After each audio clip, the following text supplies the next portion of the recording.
이번 이야기는 포항 청계리 저수지. 저번에 포항 영덕 하얀 집 사연을 올려봤는데 제가 겪은 실화담을 한 가지 더 얘기해보려고 합니다. 때는 2005년쯤 그 정도일 겁니다. 저희 집안은 낚시하는 걸 즐겨왔습니다. 물론 친척들도 좋아했으며 당일치기나 밤낚시 또한 자주 하는 편입니다. 그날도 일가 친척들과 밀물 낚시를 하기로 결정하였고 아침 새벽부터 서둘러 목적지로 향했습니다. 포항에서 월포까지는 30분, 그 거리에서 20분 정도 더 가니 청계리 비포장도로가 나오더군요. 청계리는 증조 할머님이 사시는 곳이기도 하기 때문에 우선 그곳으로 먼저 발길을 돌렸습니다. 할머니! 저희 왔습니다! 이미 기력이 많이 쇠한 상태이시라 대답할 힘조차 없으신 것 같았습니다. 그렇게 저희 식구들은 밤이 되기까지 머물러 있었고 저는 가기 전까지 할머니 곁에 앉아 있었습니다. 오늘 낚시하러 왔나? 힘겹게 소리를 내시어 저한테 말씀하셨습니다. 네 할머니! 많이 잡으면 할머니께 매운탕 끓여드릴게요. 할머니는 무언가 의미심장한 웃음을 하시며 잠을 청하셨습니다. 시간은 저녁 8시쯤 차를 타고 낚시를 하기 위해 청계리 저수지로 들어갔습니다. 워낙 상세가 깊고 비포장 도로라 한참을 들어가야 저수지가 나오기에 서둘러 향했습니다. 도착하니 이미 몇 명의 사람들은 낚시를 하고 있었고 저희는 좀 더 넓은 장소를 택해 텐트를 치고 낚싯대를 점검하며 낚시를 시작했습니다.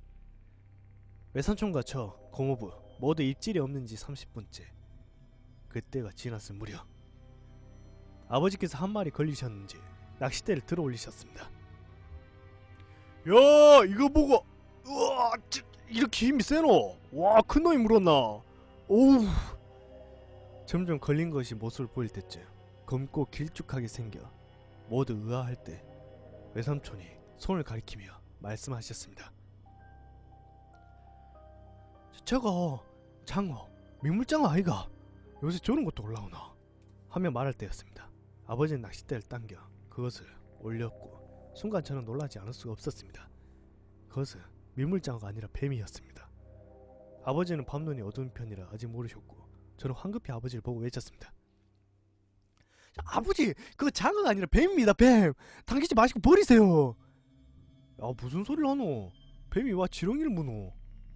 그 순간 일이 터졌습니다. 아버지는 저의 말을 농담으로 여기시고 낚싯대를 당겨 뱀 머리 부분을 손으로 잡으셨고 뱀은 순간적으로 저희 아버지 팔을 물었습니다. 아버지! 저희 모두는 뱀부터 저수지에 내팽겨치고 아버지 상태를 확인했습니다. 그 뱀이 독이 있는지 없는지를 확인할 길이 없었기 때문에 외삼촌은 황급히 입으로 물린 곳을 들이마셔 뱉으셨고 다행히 병원까지 안 갈 상태가 되었는 것 같았습니다. 너무나 순식간에 일어난 일이라 너무 당황했습니다. 뱀이 미끼를 문 것도 이해가 되지 않았으며 그렇게 반사적으로 아버지를 물은 것도 상식적으로 생각할 수가 없었습니다. 아버지는 안도의 한숨을 내쉬며 말씀하셨습니다. 참 재수도 없네. 아이고 형님 그 정도 상처인 게 천만다행입니다. 더 다쳤으면 의아할 뻔했는겨. 그렇게 30분이 지났고 다시 낚시를 시작했습니다. 아버지는 텐트에 주무셨고 고모부, 외삼촌, 저 이렇게 3명이서 미끼를 던졌습니다.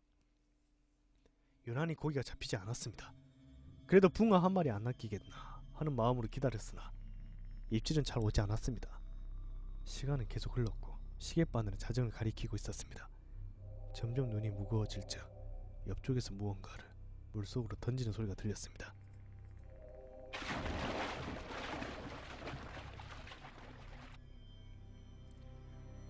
아 이거 참나 무슨 떡밥을 한 무더기로 던지나 저 양반이.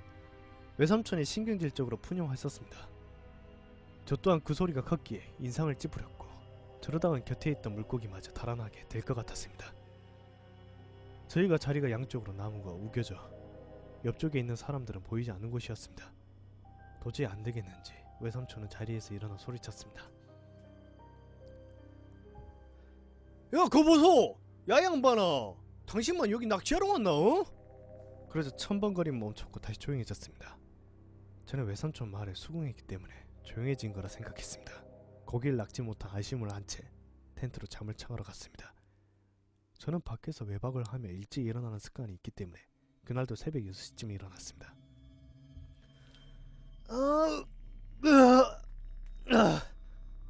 크게 기지개를 펴고 조수지를 바라보았습니다.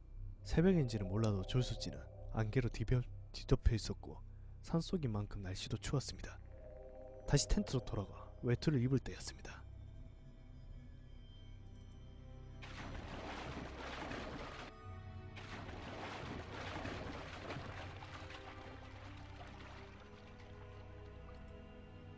또다시 들리기 시작했습니다.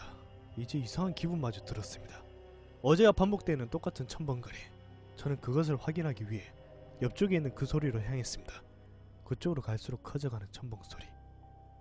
나무를 돌아 안개진 곳으로 도착할 때쯤 그 소리를 확인할 수가 있었습니다. 안개가 뒤덮여 잘 보이진 않았으나 남자 한 명이 물속으로 무언가를 던지고 있었으며 저는 발길을 떼지 못하고 계속 쳐다보고 있었습니다. 5분 동안 똑같은 반복으로 무언가를 던지는 남자. 갑자기 행동을 멈추고 뒤를 돌아 저를 보는 것 같았습니다. 너무나 놀라 그 자리에서 뛰었습니다. 삼촌 일어나봐라! 와! 저는 삼촌을 데리고 그 남자가 있는 곳으로 향했습니다. 허나 그 남자는 없었고 누가 있었던 흔적이나 발자국은 찾을 수가 없었습니다. 삼촌은 잠이 덜 깬 채 말했습니다. 아침에 깨우노 임마. 삼촌은 더 자러 갈란다. 방금까지도 있었던 남자, 안개 속에서 무언가를 던지던 남자. 내가 도망갔을 때 이미 다른 곳으로 갔나? 내가 잠결에 잘못 본 것일까? 저는 수많은 생각이 머릿속에 진저리 쳤습니다. 그렇게 이상한 일을 겪은 저는 아버지를 부추겨 빨리 철수하자고 가자고 하였고 아버지는 가는 길에 할머니라도 보고 가자고 말씀하셨습니다. 웬일인지 할머니는 집 앞 마루에 나와 계셨습니다. 무언가를 하염없이 계속 주시하는 눈빛. 저는 할머니께 매운탕 못 끓여 드리겠다는 죄송한 말씀을 드리러 할머니 옆으로 앉았습니다. 할머니 죄송해요. 물고기가 안 잡혀서 다음에는 꼭 끓여 드릴게요. 할머니는 조용히 웃으며 말씀하셨습니다. 현아, 할머니는 뱀매운탕은 안 좋아한다. 다음에는 물고기를 잡아. 알았지? 어제 꿈에서 하늘에 계신 오빠가 그리더구나. 너희들이 물고기는 안 잡고 뱀이나 잡는다고. 얼마나 그러시는지 내가 아주 혼났구나. 예? 그 일이 있는 후 2달 후에 할머니는 돌아가셨습니다. 저는 할머니 산소에 갈 때마다 생각합니다. 그때 매운탕을 못 끓여드려서 죄송하다고.